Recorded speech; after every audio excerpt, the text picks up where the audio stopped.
every child's dream to own their own digger. Of course, some go on to achieve this dream and end up millionaires with a big house and more jet skis than kids. But what if there was a way of living a normal life and still getting to own your very own digger? One that promises the same features as the commercial machines for less than half the price. In fact, it's cheaper than some jet skis. Meet the UHI T40 skid steer. Powered by a 3-cylinder Perkins diesel, pumping out a blistering 30 horsepower, a solid steel tank of hydraulic oil surging through an Italian Hansa pump at 42 litres a minute and 250 bar pressure. This promises to be a 4-in-1 bucket of fury just waiting on your every command. Yeah, hang on. It's Chinese, right? So what are the compromises, and for the price, is it any good? And more importantly, what will an expert think of it? Well, we're here to find out that and more, and by the end of this review, you should have a decent idea as to whether or not something like this could be good for you. In today's review, we're going to test the breakout force by levelling a gateway that's been really compacted. Then we're going to smudge a driveway. We're going to push over some things. We're going to pull out some things. We're going to pick up some things. And we're generally going to try and make this a useful little digger. Then we're going to put it in the hands of a contractor. Meet Ray. He's got 20 years experience on skid steers and he's worn out more of these machines than you've had cars. He's going to give us some operating tips and then we'll let him loose an amount of dirt to put it through its paces. Finally, he'll give us his opinion on the machine. We're going to find its weaknesses and get an idea of its strengths. By the end of the review, you'll know if your dream of owning your own digger can finally come true. With the exception of the 4-in-1, which we'll get to later, the control layout is pretty conventional. Drive controls are taken care of by a joystick on your left hand. Boom and bucket controls on your right. Also on a joystick. Between the two is the 4-in-1 control, and it's a bit awkward because it's away from the bucket control, necessitating removal of your hand from one control to another to operate. This is a weird layout choice. Instruments are well laid out and visible, and look at this, we even get a horn. Cute. First cab off the rank, it was time to make sense of the front driveway. For too long, this has been a patch-up job, and it was time to move some rock. The bucket, with its small capacity, got through the work surprisingly rapidly. And any day off the shovel's a good one, I reckon. A nice flat area with plenty of room was a great starting place as I got used to the controls moving the stones. As long as you don't turn too tight, the tracks barely scuff up the ground. The tracks are an unusual layout and quite open, meaning that the wheels cleared gravel quite quickly and easily. Next job was a gateway, which was heavily compacted, and I needed to scrape off a couple of inches because I'd been a little bit ambitious with the height of the gate. I know pros would do this a lot quicker, but using the 4-in-1 bucket not only as a digger but as a scraper and coming from the job in a couple of different directions, I eventually got a reasonably smooth pad. The 4-in-1 grab also proved really useful removing old fence posts that were past their use-by date. The controls had good feel and the hydraulics had plenty of power to make short work of the job. And the little machine had sufficient weight to push things around and clean up some old burns as well. Well, this little boy at heart is in love. Now it's time to put it in the hands of someone that does this for a living and see what they think. Now Ray, the approach to the safety switches on this machine is a little bit different to what you're used to. Yeah, that's right. Usually the safety switch is on the back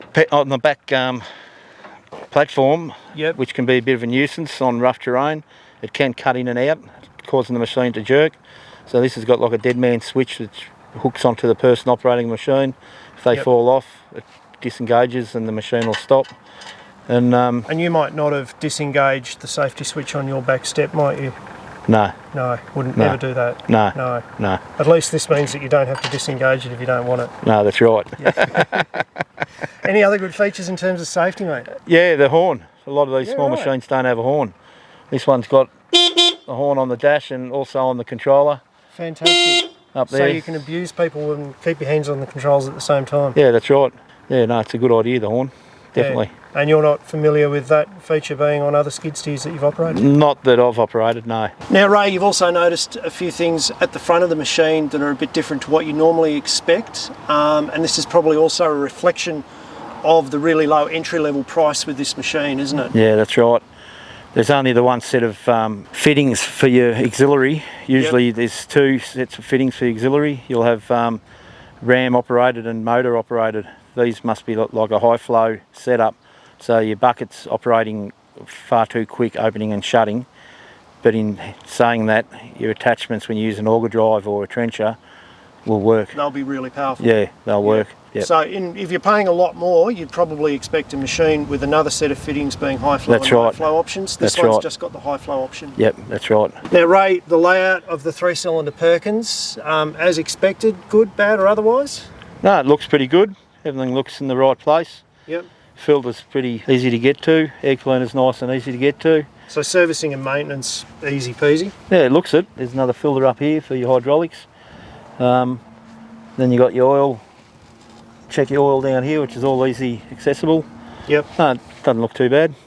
Looks good. Better than some machines that you've got to take parts off just to do, Yeah, that's right. filter on. Yeah, Yeah. that's pretty. Everything's pretty easy accessible. Bit of ventilation down the front here.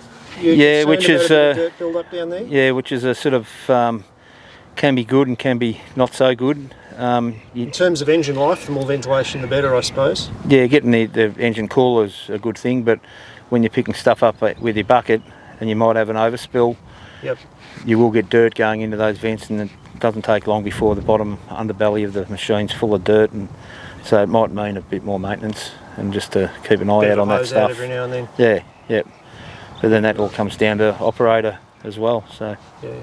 yeah, So a professional machine of this capacity and this size, you're looking north of $70,000, maybe even $80,000. that's correct. Yeah, For something like this coming in at under 28, yep. there's a place for it in the market, isn't there? Yeah, definitely. As long as they're reliable. Yeah, and as long as we're To a pragmatic certain- and we understand Yeah, what we're getting and what we're not getting. Exactly. And as long as you've got spare parts for the underbelly, for rollers and stuff like Yeah. that.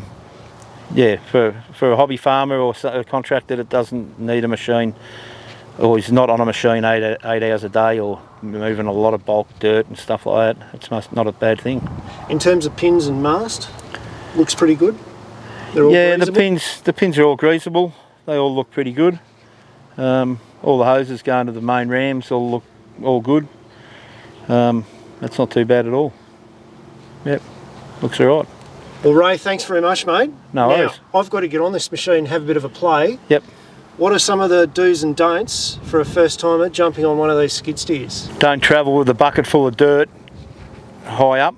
Yep. I'll keep the So bucket down. Same as a front end loader on a tractor. Try and keep that centre of gravity the down. centre of gravity down. Yep. No sudden movements. Hook up your dead man's hook onto yourself Go jet go jet skiing in case something happens. Yep. And just take it easy. Don't just swivel around on the spot, and just take your time and you'll be So right. Nice big wide turns and try and keep Yep. everything as gentle As smooth as you can on the Yep, tracks. yep. Because you were telling me off camera before that tracks on any of these machines is the major maintenance item, isn't it? That's right. Yep. So You gotta keep them people, clean. People understand that. Hopefully they'll look after them a bit better. Exactly. You got to keep them clean. Like, don't, if you're working one day and it's muddy as, and the next day it's still going to be muddy, it pays to clean them. Keep them as clean as you can, because any of that mud and shit getting into your rollers and that is just going to stuff all your bearings up. And grease is your friend, isn't it? That's right. Grease is your friend. In terms of engine speed, some people might like to start with a lower engine speed. What's your tip, mate? Look, it all depends on the job. If you've got to track distances, you're obviously going to want a quicker ground speed, so you'll have your engine revved up a lot higher.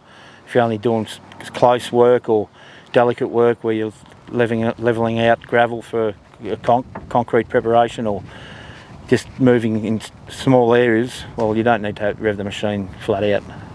That's the best So bet. we don't have to have the volume No, you maximum don't. noise the No, whole time. No. All right. Ray, thanks very much for professional No worries. comments. No worries. Thanks for Anytime. your time today. Not a and problem. if you live in southern Victoria and you're after good dirt works, Many dirt works. I'll put a link in the description, guys.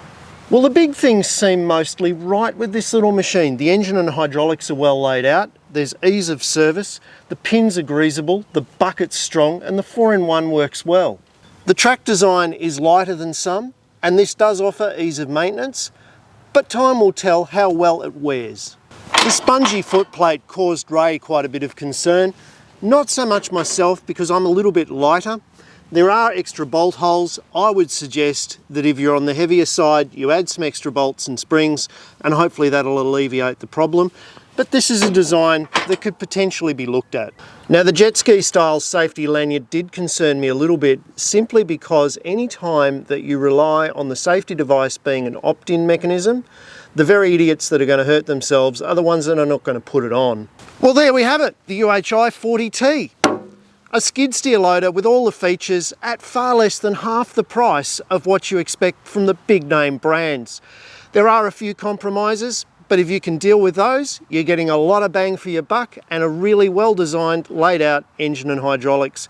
Guys, if you like this kind of thing, don't forget, hit the subscribe button, give it a thumbs up. There's plenty more on timthompson.ag, and I'll try out something else next week.